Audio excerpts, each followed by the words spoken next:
Hello everyone, you are very warm welcome to our channel PL story teller. और आज मैं आपके साथ जो है एक फैन फिक्शन लेके आई हूँ गाइस।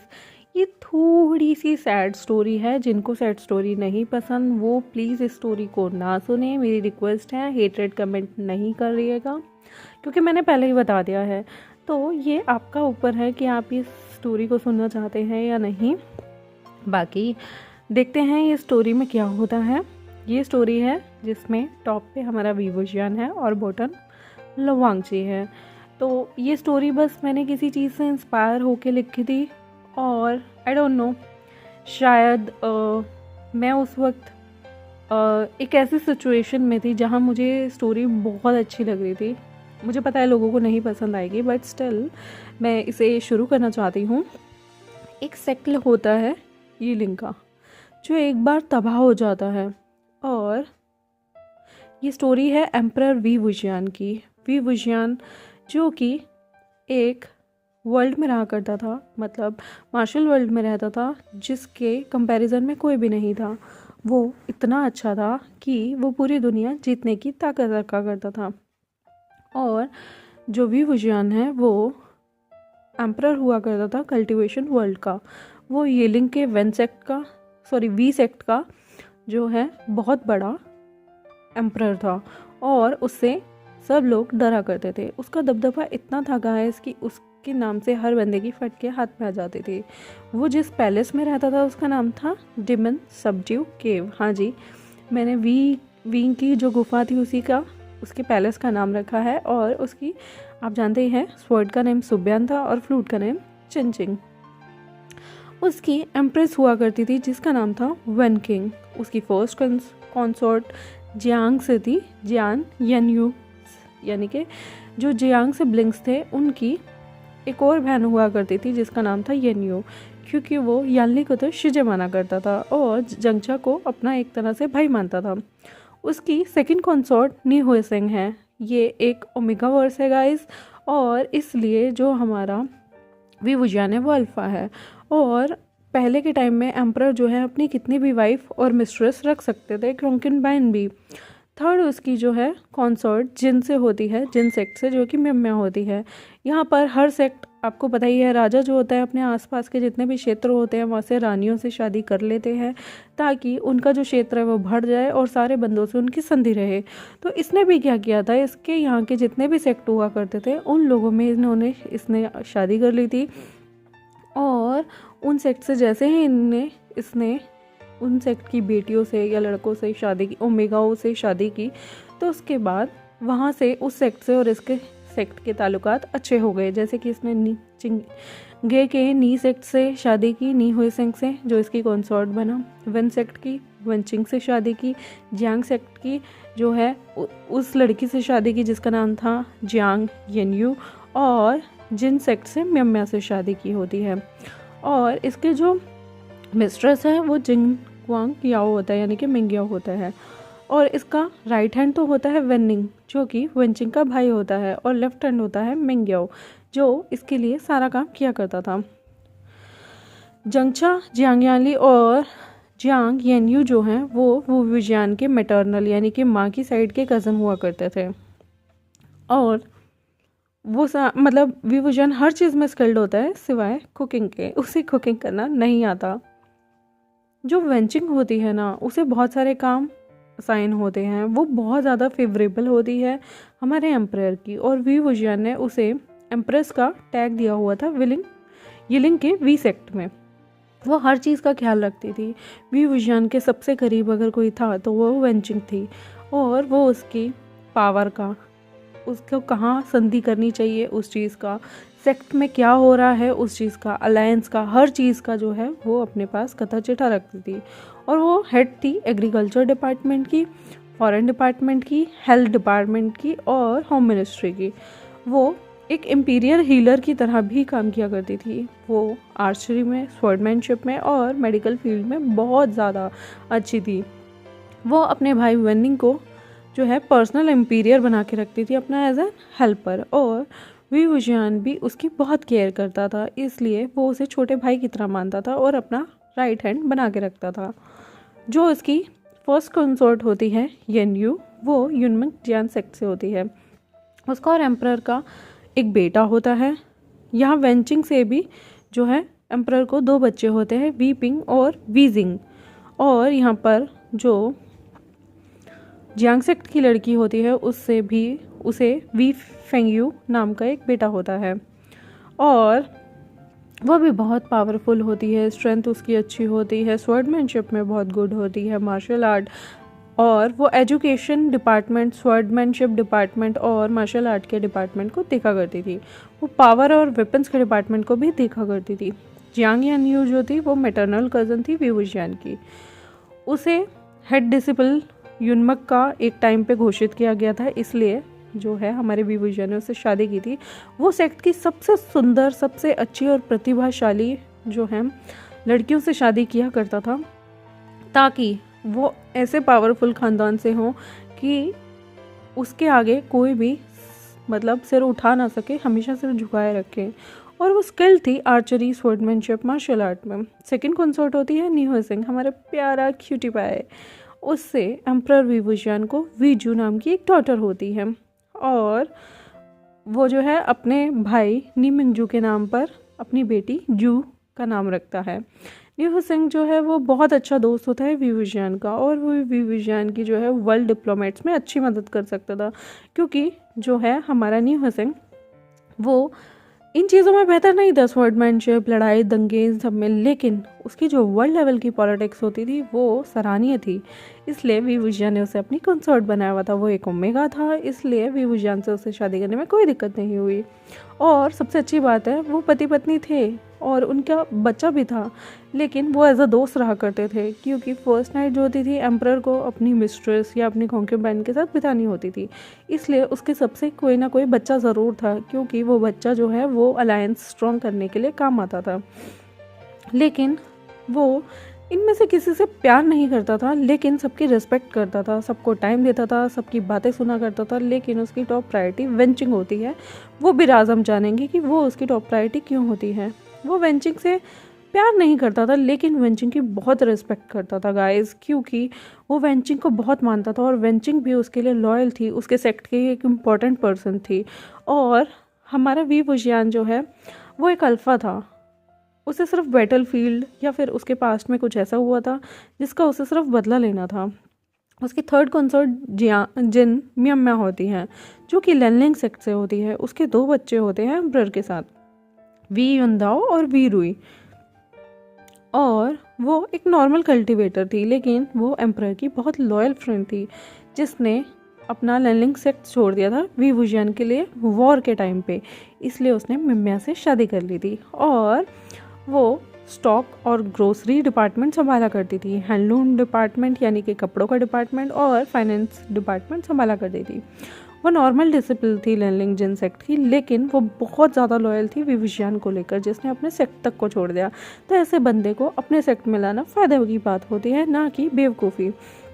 और उसके जो है मैनेज करने की स्किल बहुत अच्छी थी और वो नाइट हैंड ड्यूटीज़ में भी बहुत अच्छी हुआ करती थी। इसलिए वी वुजियान ने अपने सेक्ट के डिसिपल्स को सिखाने के लिए उसे ले लिया था। लेकिन वो लवांगजी को अपनी एक मिस्ट्रेस बनाता है, जो कि जिसका नाम लवांगची, लंजा और हैंगवनजुन होता है। और वो ये इसलिए करता है, वो उसे बीवी क्यों नहीं बनाता इसका भी रीज़न है। और वो दोनों लाइफ टाइम अलग अलग सेक्ट में क्यों रहते हैं, इसके ऊपर भी बहुत बड़ा रीज़न है। उसके लंजा से 3 बच्चे होते हैं, लैनशिजुई, लैनचन और लैनशियांग। लंजा जो है बहुत अच्छा होता है, लेकिन लंजा को कोई भी एम्परर से शादी करने के लिए अलाउ नहीं करता और बस उसे एम्परर की मिस्ट्रेस बन के रहना पड़ता है। पहले लवांगजी को ये बिल्कुल अच्छा नहीं लगता था, ना ही उसे हमारा वी वुजियान पसंद था। पर धीरे धीरे लंजा को वी वुजियान से प्यार हो जाता है और वो उसके बच्चों को भी वी वुजियान का नाम अलाउड नहीं था एज अ पेरेंट यूज़ करना, इसलिए वो लंजा का ही नाम यूज़ किया करते थे। और बहुत सारा क्योस जो था उसके अंकल लन किरन और मिंग्याओ ने बहुत ज़्यादा क्रिएट किया हुआ था। मिंग्याओ एक ओमेगा था, लेकिन लवांगजी की ब्यूटी को देखकर उसे भी कहीं ना कहीं कभी कभी लस्ट जाग जाता था। लेकिन मिंग्याओ जो है वो सबसे ज़्यादा डिवोटी था वी वुजियान का। वो वी वुजियान के लिए बहुत लॉयल है। इसमें जो है मिंग्याओ अलग तरीके से पोर्ट्रे किया है मैंने। वो लवांगजी को भले ही छेड़ ले या उल्टा सीधा बोल ले, लेकिन वो वी वुजियान के लिए अपनी जान तक कुर्बान कर सकता था। क्योंकि एक होता है ना, हम लोगों में एक लॉयल फ्रेंड होता है, मतलब जिसे सिर्फ शिद्दत होती है कि मैं आपके साथ रहूँगा और मैं आपके लिए कुछ भी कर दूँगा।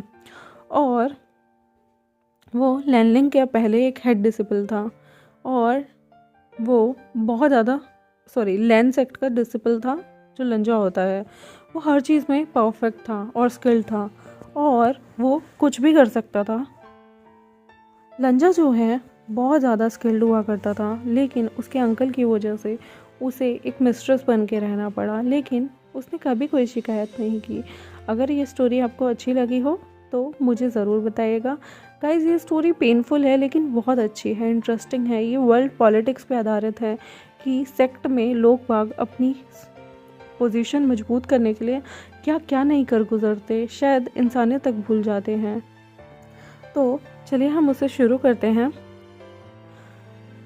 कहीं ना कहीं मिंग्याओ जो था वो स्टेप ब्रदर था जिन मिम्या का और पर्सनल सर्वेंट था न्यू हेसेंग का एक टाइम पे, और पर्सनल एडवाइज़र था एम्परर का।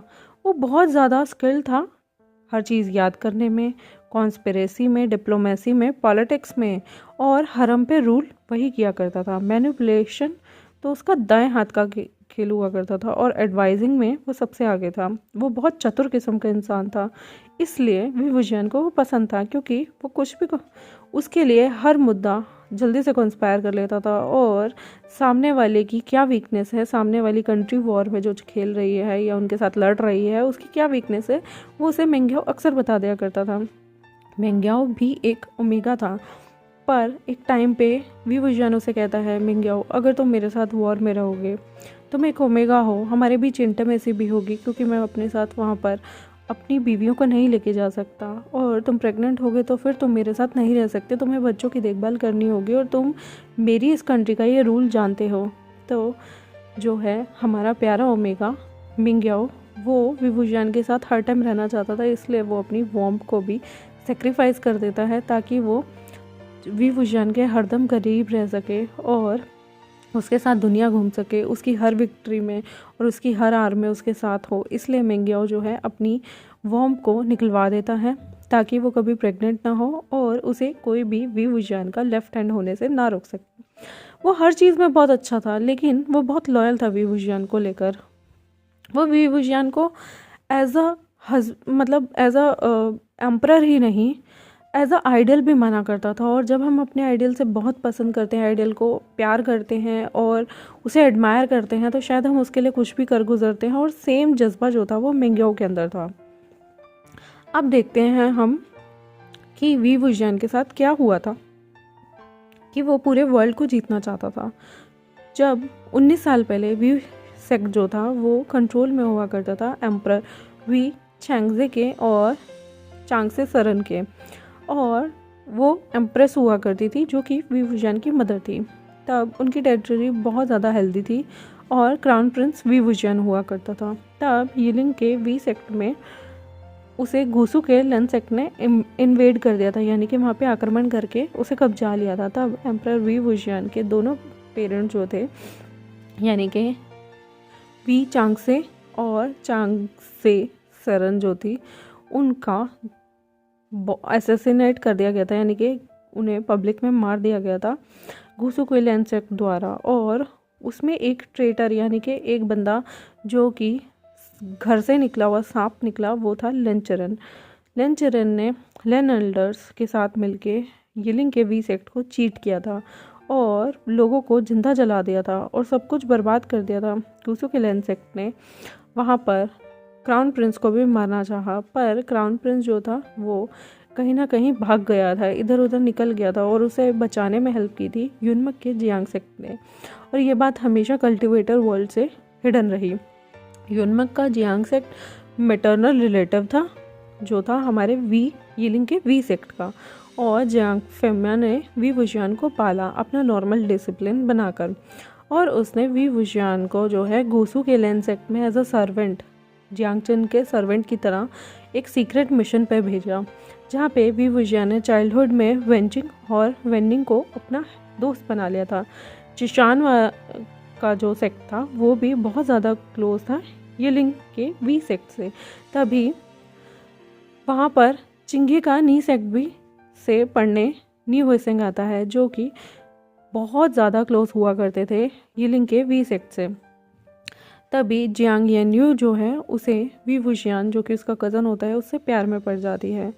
लैनलिंग की मियाम्या जो है वो उसकी डिवोटी बन जाती है, क्योंकि वो बहुत ज़्यादा इंटेलिजेंट होता है और दिल से बहुत प्योर होता है। न्यू हसेंग भी जो है पहला चाइल्डहुड फ्रेंड होता है वी वुजियान का, जो बचपन में जब वो छोटा हुआ करता था उसके साथ खेला करता था, तो वो भी उसके साथ टच में रहता है कहीं ना कहीं और उसका फ्रेंड बन जाता है क्लाउड रेसेस के दौरान। न्यू हसेंग जो है वो वी वुजियान को पसंद करता है, प्यार करता है अपने बचपन के दिनों से। नॉलेज और पावर में वी वुजियान याद सारी चीज़ें सीखता है, जैसे martial art, core, building techniques और archery, farming Yunmeng Jiang sect से। वी वुजियान जो है प्रैक्टिस करता है आर्मी की training, war training, armoury knowledge, weapon dealing, creation invade और multiple defensive wall leadership quality Qishan की वन सेक्ट से। वी वुजियान जो है पढ़ता है ancient knowledge of music, instrument, cleansing music and Lan swordsmanship Gusu के Lan sect से। जब वहाँ जियांगचन पढ़ने गया होता है वो धीरे धीरे हर चीज़ सीखता है। चिंगे के नी सेक्ट से वी वुजियान जो है अपने आप को वर्ल्ड डिप्लोमेसी, पॉलिटिक्स, डेमोक्रेसी और इंटरनेशनल डेमोक्रेट वर्ल्डी अफेयर में खुद को शार्प माइंडेड करता है। और लास्ट में वो लैनलिंग के जिन सेक्ट से बिजनेस की knowledge, business management, leadership, financial accounting, growth, power, development management, income generation source और फॉरेन गुड एक्सचेंज मैनेजमेंट भी सीखता है। वो वर्ल्ड को कॉन्क्यूर करता है। जियांग फेंगमिया जो हैं वो अलायंस बनाते हैं जिशान के वन सेक्ट और चिंगे के नी सेक्ट से, और सारे के सारे मिलके डिसिपल्स जो हैं यिलिंग के वी सेक्ट को दोबारा खड़ा करते हैं गूसू के लेन सेक्ट के अंडर। गूसू का लेन सेक्ट जो होता है वो हैंडओवर कर देता है यिलिंग का वी सेक्ट 10 सालों के बाद, क्योंकि उसके पास रिसोर्सेज शॉर्ट होते हैं और यिलिंग जो है गूसू से बहुत दूर होता है। तो वो क्या करता है, वो गूसू का लेन सेक्ट जो होता है यिलिंग को बेच देता है जिशान के वन सेक्ट को। लैनलिंग जिन जो है अलायंस उसके बहुत सारे सेक्ट के साथ बहुत अच्छे होते हैं, तो वो जो है मनी हेल्प कर देता है बाकी के सेक्ट्स को, और उसे पता होता है जिशान का वन सेक्ट जो है वो हेल्प करेगा यिलिंग को दोबारा डेवलप करने में। तो इसलिए जो होते हैं कहीं ना कहीं वी वुजियान और वेंजिंग एक दूसरे के ट्रस्टेबल बंदे बन जाते हैं और एक दूसरे के पूरा साथ देते हैं। यिलिंग जो है वो जल्दी से डेवलप करता है और वी वुजियान जो है फटाफट से बहुत सारे सेक्ट के अंदर कमांड देता है जियांग सेक्ट और जिशान सेक्ट को, और वी वुजियान अपना एक ट्रूप बना लेता है जो कि वो अपने अंडर सुपरविजन करता है। वो पूरे के पूरे ट्रूप को अपनी सारी मार्शल आर्ट स्किल्स, लड़ना कैसे है, कैसे दुश्मन पे हमला करना है, कैसे कैसे वॉर स्ट्रेटजी होगी, वो सब सिखाता है। वी वुजियान का एक ही मकसद था कि वो अपने लोगों से जिन्होंने उसे धोखा दिया उससे बदला ले। वो ऑलमोस्ट आधा जो वर्ल्ड होता है वो जीत चुका होता है और डिक्लेयर कर देता है खुद को एक एम्परर। वी वुजियान रिवील करता है अपनी ट्रू आइडेंटिटी वर्ल्ड को as a Wei Wuxian, the crown prince and the future emperor of Yiling Wei sect, क्योंकि वो पहले कभी किसी को रिवील नहीं करता कि वो वी सेक्ट से है और क्राउन प्रिंस हुआ करता था एक टाइम यिलिंग के वी सेक्ट का। लेकिन आज उसके पिता मर चुके थे, एम्परर की जगह खाली थी, तो अब वो एम्परर बन जाएगा यिलिंग के वी सेक्ट का। वी वुजियान ने आधी दुनिया जीत ली थी, इसलिए अब वो उस पूरी जहाँ जहाँ उसने जो जो चीज़ें जीत ली थी या जिस जिस चीज़ के अलायंस है उन सब ने उसे एम्परर डिक्लेयर कर दिया था। वी वुजियान ने गूसू का लेन सेक्ट फिर इन्वेड किया और लैनलिंग के जिन सेक्ट की हेल्प की अदर सेक्ट को इन्वेड करने में जो छोटे छोटे थे। उसने लैनलिंग सेक्ट्स को ऑफर किया trade, good and services, financial support और मॉनेटरी वैल्यू में पूरा सपोर्ट करने को कहा, और उसके साथ भी अलायंस बहुत अच्छे बनाए। वी वुजियान ने क्लाउड रेसेस को जला दिया, गूसू की एंशिएंट बुक्स को उसने सीज कर दिया और एंशिएंट स्कल्पचर्स को, सेक्रेड स्क्रिप्चर्स को, सेक्रेड बुक्स को, सेक्रेड म्यूज़िक को और all sacred instrument valuable things Yiling के वी सेक्ट में ले गया। वो गुसु का लेंसेक जो था वो बहुत ही ज़्यादा मतलब एकदम से ट्रॉमाटाइज हो गए, लोगों पे इतना ज़्यादा हमला होने लगा और वे एक तरह से यिलिंग के वी सेक्ट के जो है स्लेव बन गए। वी फुजियान को अच्छे से याद था कि उन लोगों ने क्या किया था एम्परर के साथ। तो मैं अपने चैप्टर को यहीं ख़त्म करती हूँ। आई होप आपको ये चैप्टर अच्छा लगा हो। अगर इंटरेस्टिंग लग रही है स्टोरी तो आप कंटिन्यू कीजिएगा, नहीं अच्छी लग रही तो आप मत देखिएगा, प्लीज़ कोई हेटेड कमेंट मत कीजिएगा। तो मैं आपसे जो है नेक्स्ट एपिसोड में मिलती हूँ। Bye bye. और प्लीज़ मेरे चैनल को गाइस सब्सक्राइब करो, नहीं कर रहे लोग, और वीडियोस को लाइक करो जो कि लोग नहीं कर रहे, 1/4 बंदे ही कर रहे हैं। तो आई होप आपका दिन अच्छा जाए और हैप्पी लोहरी सबको। तो अच्छा हो कि आपकी लोहरी बहुत अच्छी बने गाइस। चलो, wish you all the best. Bye bye.